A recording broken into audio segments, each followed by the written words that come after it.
बिस्मिल्लाहिर्रहमानिर्रहीम। जी हम लोग पढ़ रहे हैं जी इनकम फ्रॉम कैपिटल गेन्स। आपको मालूम है जब भी किसी हेड ऑफ इनकम को हम पढ़ रहे होते हैं, हेड ऑफ इनकम कहाँ लिखे हुए हैं? सेक्शन 11 में लिखे हुए हैं। सेक्शन 11 हमें हेड ऑफ इनकम बता रहा था, income from salary, income from property, income from business, capital gain, income from other sources. कोई भी हेड जब हम पढ़ रहे हों तो उस हेड में हम चार बातें पढ़ रहे होते हैं। Number 1, scope of income. इस हेड में किस तरह की इनकम आती हैं। स्कोप नॉर्मली दो चीजों से डिफाइन हो रहा होता है, what is included and what is excluded. यानी लॉ क्या करता है, बाद दफा हमें बता देता है कौन कौन सी इनकम यहां आएंगी, या बाद दफा कुछ इनकम को निकाल देता है, और बाद दफा ये दोनों बातें ही एक्सरसाइज कर देता है। Number 2, deductions. कौन से खर्चे अलाउ होंगे, कौन कौन से खर्चे अलाउ होंगे या कौन से खर्चे अलाउ नहीं होंगे। इनकम फ्रॉम प्रॉपर्टी में भी ये बात आप बड़ी अच्छी तरह देख चुके हैं। तीसरी बात, basis of chargeability. Tax charge कैसे होना है, वो कहते हैं रिसीट बेसिस पर या के अक्रूवल बेसिस पर। रिसीट बेसिस पर या के, और टैक्स लगना कैसे है, एनटीआर बेसिस पर या एफटीआर बेसिस पर। हर हेड में हमें ये चार बातें पढ़नी थी। जब हमने कैपिटल गेन आगाज किया तो इसका स्कोप कैपिटल एसेट की डेफिनेशन से आया था। Capital assets means property of every kind held by a person whether or not connected with business. Include होगी सारी चीजें, but does not include any stock in trade, consumable store, raw material, यानी current asset. क्योंकि अब हम पढ़ चुके हैं, मैं एक्सप्लेन नहीं कर रहा, रिवीजन करवा रहा हूं आपको। Any property with respect to which the person is entitled to depreciation deduction under section 22 or amortization under section 24. Consumable store, जैसे स्टॉक इन ट्रेड है कंज्यूमेबल स्टोर, जो स्टोर्स के अंदर जो हमारे स्टोर्स एंड स्पेयर्स वाली जो चीजें हैं ना, उनको, उनके लिए ये टर्म इस्तेमाल। नॉन करंट एसेट भी निकल गए। फिर उसने कहा जनाब any movable property, any movable, लेकिन कौन सी, हेल्ड फॉर पर्सनल यूज, ये भी गई। लेकिन साथ ही उसने कहा लेकिन ये 6 चीजें बीच में शामिल हैं। ये सारी, ये मेन डेफिनेशन, इस चैप्टर का मेन कंटेंट ये था। जब हम इस डेफिनेशन को याद कर चुके हैं, पढ़ चुके हैं, समझ चुके हैं, तो फिर हमारे पास एक स्केच बन चुका है। क्योंकि हम पढ़ चुके हैं तो हम अपना स्केच बनाते हैं जी। Capital assets. कैपिटल एसेट्स किसको कह रहे हैं हम? Property of every kind, means property of every kind held by a person whether or not connected with business. अब जब हम इस सारी डेफिनेशन को पढ़ चुके हैं, चैप्टर भी पढ़ चुके हैं, तो हमें पता है कि कैपिटल एसेट कितनी तरह के बन गए हैं जनाब? 4 तरह के।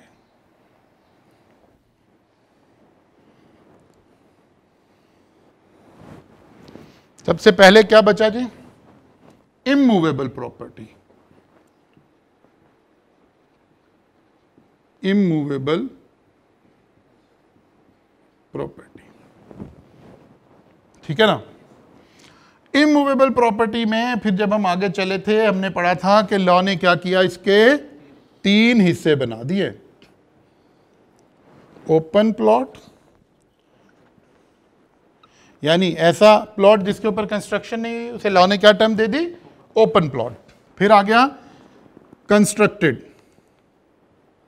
कंस्ट्रक्टेड प्लॉट या प्रॉपर्टी कह लें, और फिर flat.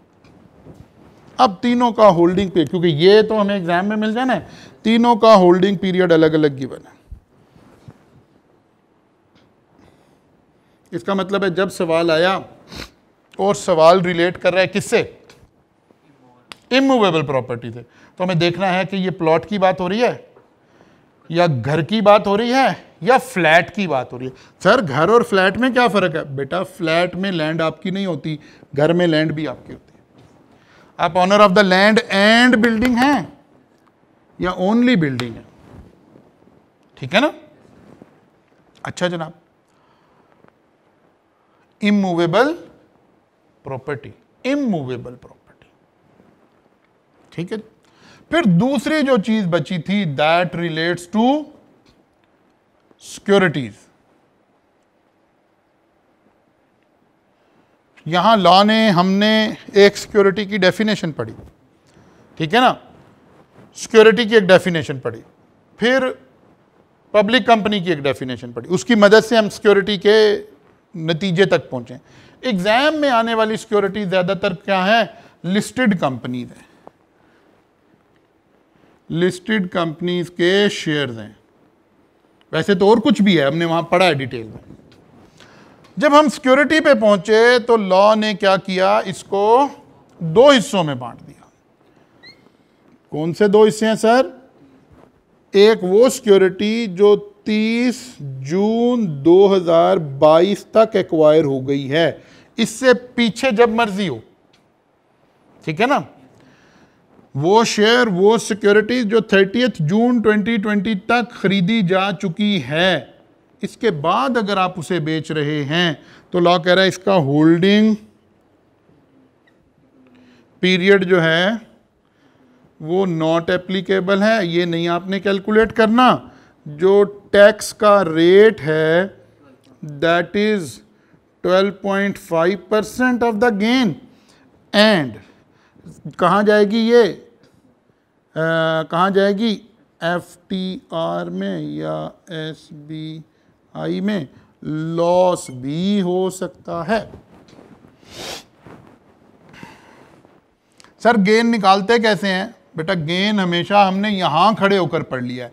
How to calculate gain, कैसे निकलता है, G is equal to A minus B. सारे केसेस में गेन एक तरह ही निकलता है। चीज आपने सेल कितने की है और आपने खरीदी कितने की थी, ठीक है ना। यहां भी ऐसे ही हो रहा है। प्लॉट बेचा कितने का है, खरीदा कितने का था। घर बेचा कितने का है, खरीदा कितने का है। फ्लैट बेचा कितने का है, खरीदा कितने का। शेयर बेचे कितने के हैं, खरीदे कितने के। यहां से चल रहा है सारा, ठीक हो गई बात जी। फिर हमने पढ़ा जनाब वो securities which are purchased on or after 1 July 2022। अगर मैं यहां भी इसको पूरा कर दूं तो यहां लिख देना चाहिए ऑन और बिफोर 30/6/2000 को या इससे पहले खरीदा हो तो इस कैटेगरी में आ गए, और अगर 1 जुलाई 2022 या इसके बाद खरीदा हो तो फिर इधर फॉल कर गए। अब लॉ कहता है भाई मैं आपसे टैक्स लूंगा according to holding period. Sir ये होल्डिंग पीरियड क्या है? भाई आपने शेयर 1 साल में बेचा, विद इन 1 ईयर या विद इन 2 ईयर या विद इन 3 ईयर या विद इन 4 ईयर या विद इन 5 ईयर या विद इन 6 ईयर। ऐसे लॉ ने फिर आपके टैक्स रेट को क्या करना शुरू किया, कम करना शुरू। 15% से शुरू किया और ले जाते एग्जेम्प्ट तक लेकर चला। होल्डिंग पीरियड के साथ टैक्सेशन हो रही है, ठीक है ना। यहां भी जो ये तीनों टैक्सेशन हो रही थी, ये भी कैसे हो रही थी, होल्डिंग पीरियड के साथ हो रही थी। ऐसा ही था ना, होल्डिंग पीरियड, यहां भी होल्डिंग पीरियड, यहां भी होल्डिंग पीरियड। बात समझ आ रही कि नहीं आ रही? Okay, according to holding period. लेकिन ये वाला होल्डिंग पीरियड कोई नहीं है, नॉट एप्लीकेबल। अच्छा जी, टैक्स रेट गिवन होगा होल्डिंग पीरियड के हिसाब से, FTR में जाएगा, लॉस भी हो सकता है। ऐसे है, 2 तरह के एसेट आ गए। तीसरी तरह के एसेट्स आ गए थे पर्सनल मूवेबल कैपिटल एसेट। इसमें वो 6 चीजें थी, coin,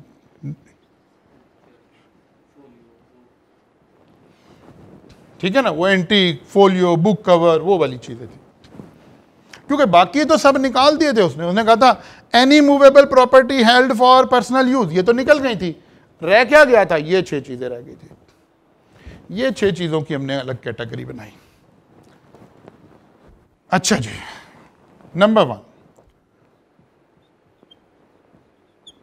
holding period not applicable. Holding period के हिसाब से टैक्स नहीं लेना गवर्नमेंट ने, बल्कि A-B सिर्फ करना है। लेकिन दूसरी अहम बात है, ये इनकम कहाँ जाएगी? NTR में जाएगी, नॉर्मल टैक्स रेजीम।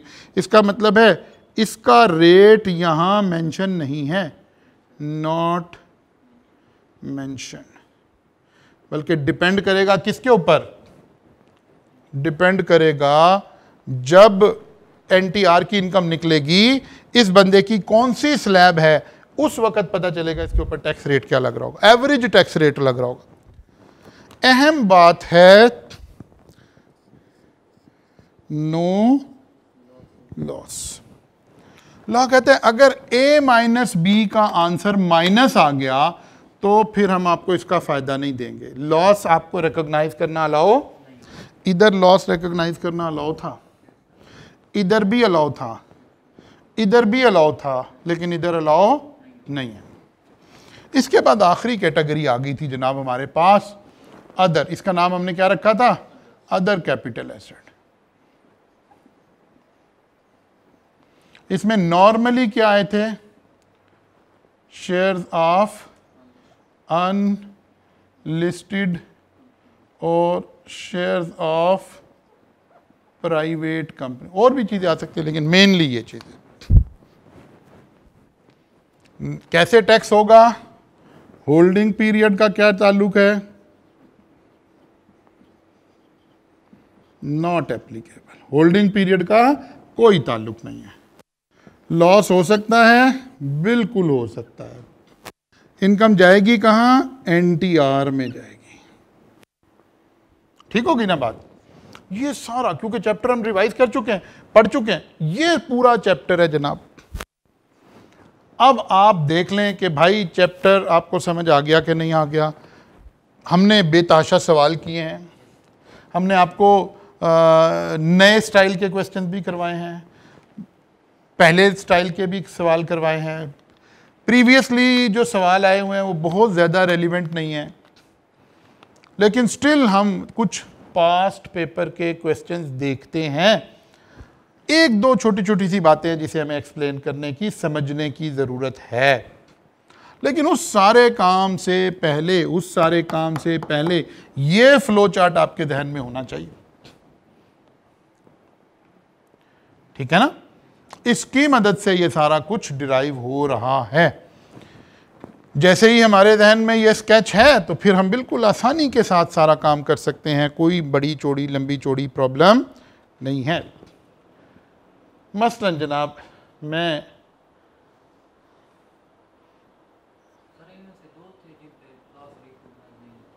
नहीं, दो नहीं थे, एक था, सिर्फ एक था, no loss will be recognised. अब वही काम जो मैंने वहां बनाया है, वही स्केच मैं यहां आपको स्लाइड पर दिखा रहा हूं। Immovable property, securities, personal movable, other. Immovable property में क्या कुछ आ रहा है भाई? ओपन प्लॉट हैं, कंस्ट्रक्टेड बिल्डिंग हैं और फ्लैट हैं। सिक्योरिटीज में क्या आ रहे हैं? शेयर्स वगैरह आ रहे हैं। और वो कहां जा रहा है? SBI में जा रहा है। Acquired till 30 June 2022, acquired on or after 1 July, SBI में जा रहा होगा। नो लॉस रिकॉग्नाइज, NTR में जा रहा होगा, NTR में जा रहा। ये भी यहाँ भी वही स्केच बना हुआ है, लेकिन यहाँ ऑब्वियसली अब हमने क्या किया, क्योंकि सब कुछ पढ़ चुके हैं, हमने इसको सारी डिटेल उठाकर यहाँ डाल दी हैं ताकि आपको समझ आए कि भाई क्या हुआ है। और आपको खुद भी इस स्केच को घर बैठकर ऐसे ही ड्रॉ एक दफ़ा करना चाहिए, खुद अपने दिमाग से, क्योंकि अगर आप ये स्केच ड्रॉ करने के काबिल हो रहे हैं, इसका मतलब है ये चीज़ें सारी आपको समझ आ गई हुई हैं, फिर आपकी ग्रिप में है सारा कुछ।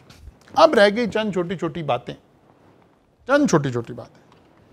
क्या जी एग्जामिनर क्या बातें पूछ सकते हैं? एक तो वो जो मैंने आपको वर्क बुक दी हुई है, चैप्टर दिया हुआ है, उसके अंदर मैंने आपको सवाल दिए। हमने वो ऑलमोस्ट सारे अब कर भी लिए हुए हैं, लेकिन उन्हें फिर रिवाइज करें। अब आप ईद की छुट्टियों पे भी हैं, घर भी बैठे हुए हैं, उनको रिवाइज करें। क्योंकि जो पुराने पास पेपर के सवाल हैं वो ज़्यादा रेलिवेंट अब नहीं हैं। एग्जामिनर थोड़ा सा इससे बेहतर सवाल बनाना शुरू हो गया, लेकिन स्टिल हम कुछ थोड़ी पास पेपर डिस्कशन कर लें। मैंने अभी भी पास पेपर से ज़रा अच्छे वाले सवाल उठाए हैं, लेकिन ये अच्छे वाले भी अब नए सिनेरियो में थोड़े हल्के सवाल बन गए, ठीक है ना, हल्के सवाल बन गए, आसान बन गए। जब आप इन्हें करेंगे आप कहेंगे अच्छा सर इतनी आसान बात आनी है, क्योंकि अब हम इससे बहुत अच्छे सवाल कर चुके हैं। मसलन जी, Saliya is a resident person, she dispose of following asset during tax year 20X7।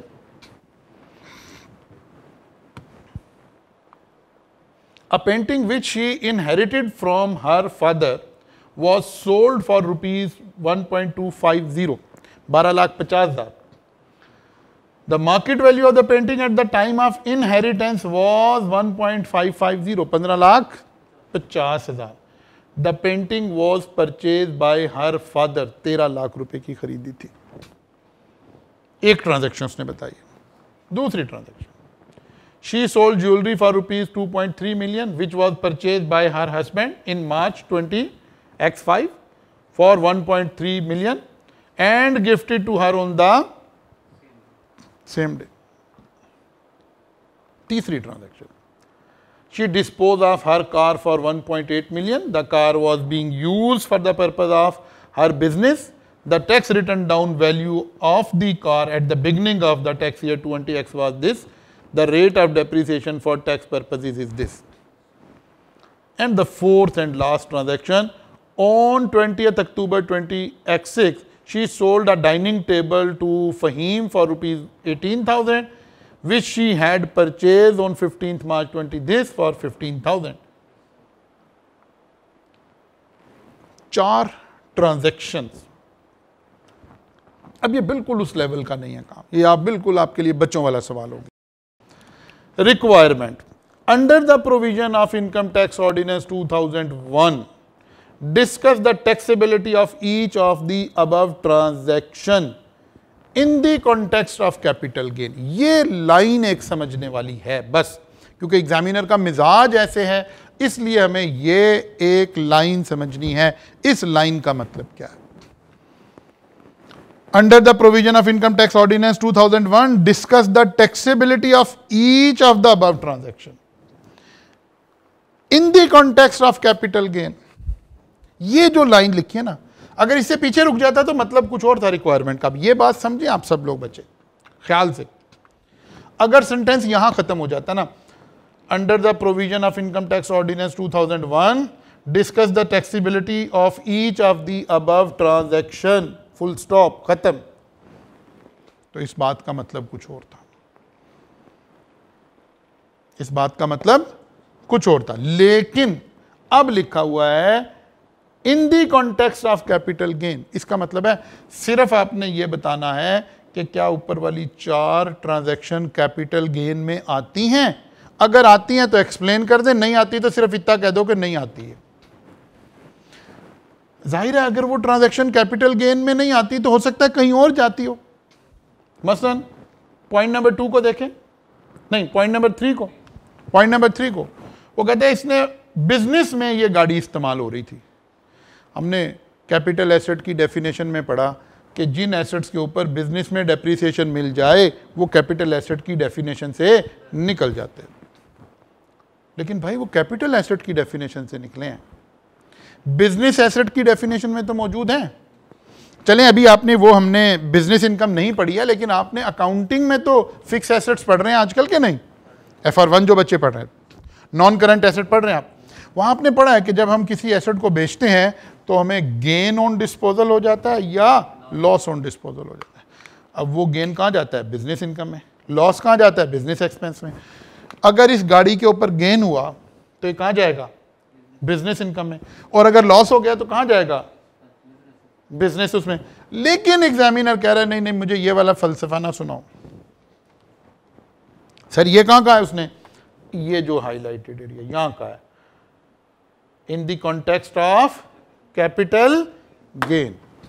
वो कह रहे सिर्फ मेरे साथ कैपिटल गेन की बात करो, अगर कोई चीज कैपिटल एसेट नहीं है तो सिर्फ ये बताओ कि आप क्यों कह रहे हो कि ये कैपिटल एसेट नहीं है। अब जरा समझे मेरी बात। ये सेमी थ्योरेटिकल सवाल है जो घूम रहा है कैपिटल एसेट की डेफिनेशन के गिर्द। यानी इस सवाल का जवाब देने के लिए मुझे ये सारा स्केच भी आना चाहिए। बात समझ आ रही है? ये सारा स्केच मुझे समझ आना चाहिए।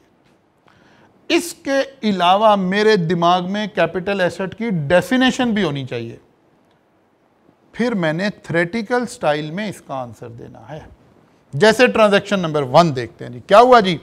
पेंटिंग का जिक्र आ रहा है। पेंटिंग में आपको पता है ये जो चीजें हैं, या एक नई बात हमने पढ़ी थी, वो पुराने से लॉ में जो चेंज आई थी कि अगर कोई चीज गिफ्ट की जाए, इनहेरिटेंस में मिले, गिफ्ट का तो मतलब है मुझे किसी ने तोहफे में दे दी, मुझे तो फ्री मिली।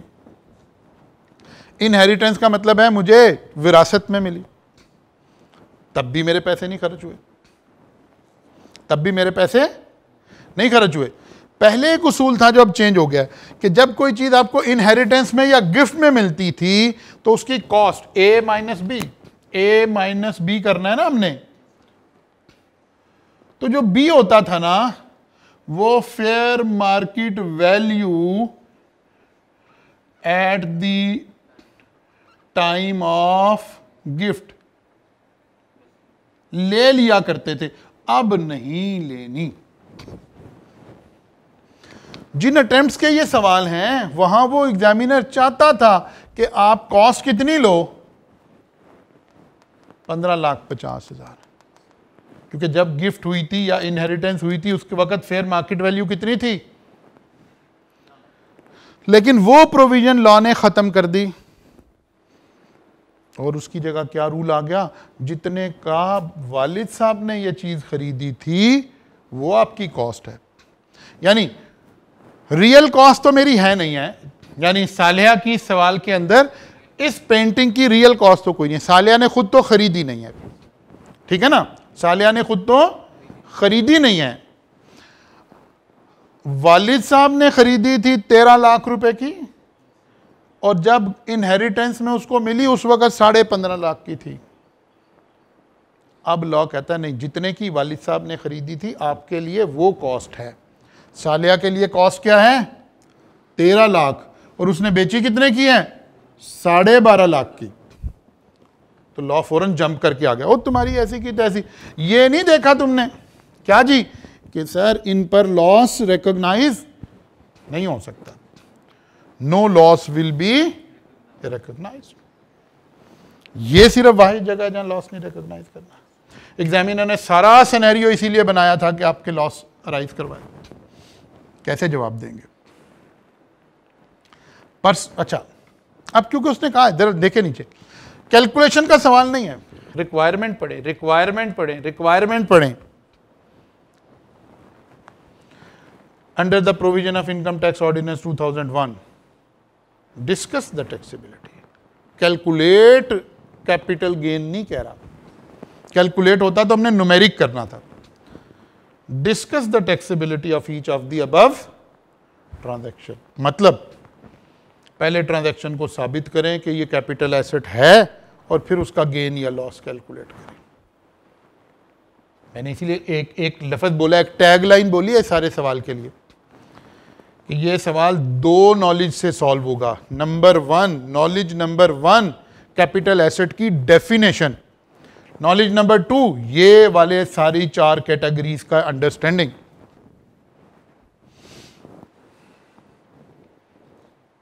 बात समझ आई है कि नहीं आई? अच्छा जी, कैसे चलें जी? सबसे पहले हर ट्रांजैक्शन को साबित करें कैपिटल एसेट है कि नहीं है। अगर है तो गेन या लॉस कैलकुलेट करते हैं। Personal painting fall under the definition of capital asset. It's cost will be cost to the father. Loss on sale of painting amounting to ₹50,000 will not be allowed as deduction। Descriptive style में चल रहा है सवाल। दूसरी transaction क्या थी जी? Jewellery में भी उसने थोड़ा सिनेरियो वही क्रिएट किया। 23 लाख की बेची है, हस्बैंड ने खरीदी थी 13 लाख की, उसी दिन गिफ्ट कर दी थी। अच्छा, उस दिन ना भी की होती तो अब चेंज होने के बाद, जब ये सवाल आया था उसी दिन का मतलब था फेयर मार्केट वैल्यू भी उस दिन वही थी, लेकिन अब तो फेयर मार्केट वैल्यू देखनी नहीं है। देखना क्या है, हस्बैंड ने कितने की खरीदी थी? बेचारा हस्बैंड 13 लाख की ज्वेलरी लाकर और अपनी उसने बेगम माजदा को गिफ्ट कर दी। ऐसे ही हुआ? ओके जी, चलिए। Jewellery jewellery jewellery capital asset की डेफिनेशन से पहले हमें साबित करना पड़ेगा कि कैपिटल एसेट है कि नहीं। Personal jewellery fall under the definition of gain on sale of jewellery. 23 lakh की बिकी, 13 लाख की खरीदी थी, 10 लाख का gain is chargeable to tax under the head capital gain. अच्छा, 2 मार्क्स है ना, कुछ और भी बातें लिख देंगे, ये आईकैप के स्टैंडर्ड सॉल्यूशन है, उसमें कुछ और भी लिख देंगे तो ज्यादा अच्छी बात है। जैसे कि बताएं, holding period is irrelevant, this gain will be tax under NTR, और आपका जो सॉल्यूशन है वो एनरिच हो जाएगा, बेहतर हो जाएगा। ये बात फॉलो कर रहे हैं? तो सबसे पहले भाई इधर फोकस कर दें, बच्चों ने नोट भी करना है जरा, एक दफा सारा ये पूरा फोकस करके दिखा दो बच्चों को। और आप बच्चे, वैसे तो हमने क्लास में भी रोज ये सारा काम किया हुआ, लेकिन इसको पूरे को स्केच को एक दफा लिख लें। बात समझ आ रही है? तो जनाब ये बातें और लिख दें ताकि फर्दर एनरिच हो जाए आपका सवाल। 2 ट्रांजैक्शन हो गई जी, 2 ट्रांजैक्शन हो गई। तीसरी ट्रांजैक्शन कौन सी थी? वही गाड़ी वाली।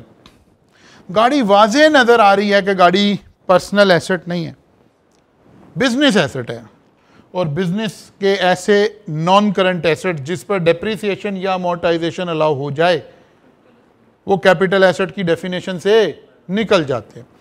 अब सवाल ये रह गया था कि अच्छा जी कैपिटल एसेट से तो निकल गया, तो कहाँ गया? जरा जरा सुनिएगा, मेरा डायलॉग लेना। कहते कहाँ गया? ये हाईलाइटेड एरिया क्या कह रहा है? जहन्नुम में गया, हमें देखने की जरूरत नहीं है। अगर ये एरिया ना लिखा होता फिर हमने बताना था कि बिजनेस इनकम कितनी क्रिएट हो रही है, लेकिन जब उसने कहा ना इन the context of capital gain, वो कहता बस ये बता दो कैपिटल एसेट नहीं है। कहां गया? जहन्नुम में गया। देखिए जी क्या आंसर है अब इसका। As depreciable assets are specifically excluded from the definition of capital asset, so no capital gain or loss will arise. Confuse नहीं हो जाना कि सर गेन हुआ ही नहीं है। नहीं, कैपिटल गेन नहीं हुआ भाई, हो सकता है गेन हुआ हो लेकिन ये बिजनेस गेन कहलाएगा। वो कह रहा है आपने मुझे ये नहीं बताना क्या कहलाएगा, बस हमने क्या बता दिया, कैपिटल गेन कोई नहीं हुआ। क्यों नहीं हुआ? सर कैपिटल एसेट ही नहीं है तो कैपिटल गेन कैसे हो जाएगा? क्लियर होगी बात? ओके। इसके बाद कौन सी ट्रांजैक्शन थी? चौथी ट्रांजैक्शन थी डाइनिंग टेबल सेल कर दी थी, पर्सनल मूवेबल एसेट। लेकिन सर पर्सनल मूवेबल सारे थोड़े आगे थे, सिर्फ 6 चीजें आई थी। घर में तो बहुत कुछ अभी पड़ा है। आप अपना मोबाइल सेल कर सकते हो, आप अपनी घड़ी सेल कर सकते हो, भले तोशा खाना से आपने ना भी ली हुई हो फिर भी सेल कर सकते हो, ठीक है ना। आप अपनी पर्सनल घड़ी है, कोई टेबल लैंप है, कोई डाइनिंग टेबल है, कोई फ्रिज है, कोई रेफ्रिजरेटर है, घर में घर की गाड़ी है, घर में तो बहुत चीजें हैं मूवेबल। लेकिन लॉ ने कहा था नहीं नहीं नहीं नहीं नहीं, ये कैपिटल एसेट कोई नहीं है। कैपिटल एसेट सिर्फ वो 6 चीजें थी, इसलिए इसको भी सिर्फ हमने ये लिखना है कि भाई ये कैपिटल एसेट नहीं है। कैसे लिखें? Dining table is personal movable asset that does not fall under the definition of capital asset, thus gain on loss or disposal of the dining table will not be recorded under any other head. ठीक है ना। ऐसे ये एक discursive question था जिसमें हमें देखने की जरूरत थी। अच्छा, बाद दफा क्या होता है, एग्जामिनर ने एक बात पूछी होती है ना, कहीं भी नहीं जाएगी, क्योंकि जब हम असल में जब हम ये 6 के 6 हेड पढ़ लेंगे ना, 5 के 5 हेड ऑफ इनकम जब आप पढ़ लोगे तो आप देखोगे कि यार ये वाली बात कहीं भी नहीं आई है, तो फिर ये इनकम की डेफिनेशन से ही निकल गई चीजें, ठीक है ना। अच्छा, अब अज्यूम करें टेस्ट आया, एग्जामिनर ने सवाल पूछा, टीचर ने भी टेस्ट लेना है, हम तो वैसे क्रिएटिव सवालों के टेस्ट ले रहे हैं आपसे, लेकिन चलें फर्ज करें मैंने एक टेस्ट बनाया, मैंने सेम उठाकर आपको ना जरा डिसीव करने के लिए एक जाल लगाया, सारा कुछ सेम है ऐसी चीज लिख दिया, बस हाईलाइटेड एरिया नहीं लिखा, इन the context of capital gain नहीं लिखा। अब सवाल का पॉइंट नंबर 1 तो वैसे ही रहेगा, पॉइंट नंबर 2 तो वैसे ही रहेगा, लेकिन पॉइंट नंबर 3 में हमें बताना पड़ेगा कि ये इनकम यहां से निकलकर कहां चली गई है, बिजनेस में चली गई, और फिर बिजनेस की इनकम की कैलकुलेशन देनी पड़ेगी कि बिजनेस में तो चली गई है, कितनी इनकम गई है वो हमें वहां पर फिर बतानी पड़ जाएगी। क्लियर हो गई बात जी? ओके, चलिए और देखते हैं, एक सवाल और पास पेपर ही का ले लेते हैं।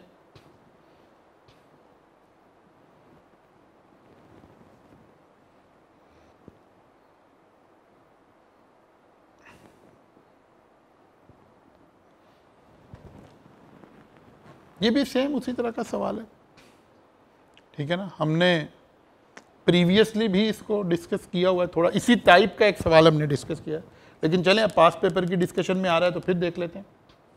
इन मई 2022 Hamida sold certain personal asset at the following prices, plot in DHA 10 million, painting 2 million, jewellery 5 million, additional information. Plot in DHA, plot कहां गए, इधर आए, इमूवेबल प्रॉपर्टी है और ओपन प्लॉट की डिस्कशन हो रही है,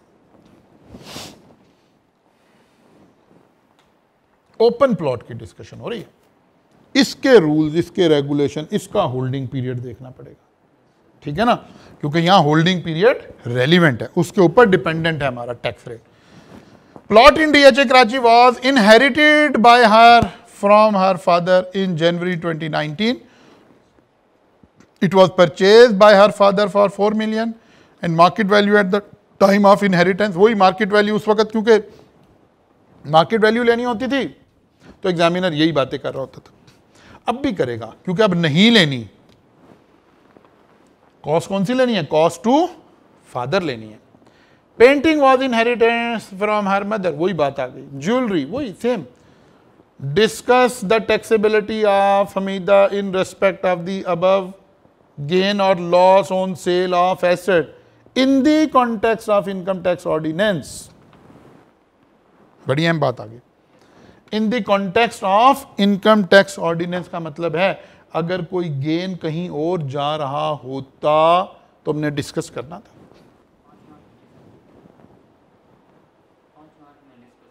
पांचों हेड में अगर कहीं फॉल कर रहा होता तो हमें वहां लेकर जाना होता, अगरचे यहां सारे ही कैपिटल एसेट है, लेकिन इस वर्डिंग को समझें, एग्जामिनर ये 2 वर्डिंग यूज करता है। क्लियर हो गई? तो जनाब ये 2 आपके जिम्मे काम हैं, ये आपने कर आना है। यहां भी वही, इसी तरह कॉस्ट टू फादर और कॉस्ट टू मदर हमें लेनी थी, बाकी सारा कुछ वही है। इन दोनों सवालों को जनाब आपने अच्छी तरह से देखना है, और मैं फिर रिकमेंड करूंगा कि आपने जो अहम तरीन काम करना है, ये वाला स्केच आप अपने हाथ से ड्रॉ करें। ये पूरा चैप्टर इस एक पेज के ऊपर आपके कंट्रोल में मौजूद है, और आपका बिल्कुल क्लियर स्केच आपके दिमाग में यही होना चाहिए। इसी तरह बैठकर स्केच ड्रॉ करें ताकि आप क्लैरिटी में एक मरतबा आ चुके हो। कल मुलाकात होगी इंशाअल्लाह, यहां से आगे चलें।